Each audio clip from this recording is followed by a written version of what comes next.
பாகற்காயை அடிக்கடி எடுத்துக் கொள்ளும்போது அது இரத்தத்தில் கலந்து இரத்தத்திலுள்ள சர்க்கரையின் அளவை குறைக்கிறது. இதனால் சர்க்கரை அளவு கட்டுக்குள் இருக்கும். பாகற்காயுடன் இஞ்சி, வெந்தயம், சோம்பு சேர்த்து கடுகு எண்ணெயில் சமைத்து சாப்பிட்டால் நீரிழிவு நோயாளிகளுக்கு மிகவும் நல்லது.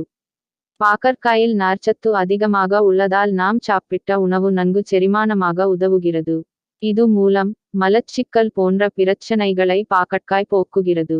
பாகற்காயை ஜூஸ் போட்டு குடித்தால் குடலில் உருவாகும் புழுக்கள், ஒட்டுண்ணிகளை கொல்ல உதவும். ஒவ்வாமை, வீக்கம், கட்டிகளையும் பாகற்காய் நீக்கும். சிறுநீரகம், சிறுநீர்ப்பை மற்றும் அது தொடர்பான உறுப்புக்கள் அனைத்தையும் சிறப்பாக பாதுகாக்க பாகற்காய் உதவுகிறது. சிறுநீரகத்தில் உள்ள கற்களை நீக்கவும் பாகற்காய் பயன்படுகிறது. வாரம் ஒருமுறை பாகற்காய் சமைத்து சாப்பிட்டு வர சிறுநீரகத்திற்கு நல்லது. பாகற்காய் சாற்றை எலுமிச்சைச் சாறுடன் கலந்து காலையில் வெறும் வயிற்றில் 6 மாத காலம் குடித்து வர முகப்பரு பிரச்சனை நீங்கும். மேலும் சிரங்கு, அலர்ஜி, அரிப்பு, படர்தாமரை, சொரியாசிஸ் போன்ற தோல் சம்பந்தமான பிரச்சனைகளை தீர்க்கும்.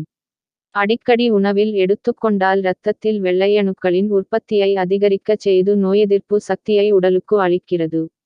இதனால் உடலை நோய் தொற்றிலிருந்து காக்கிறது.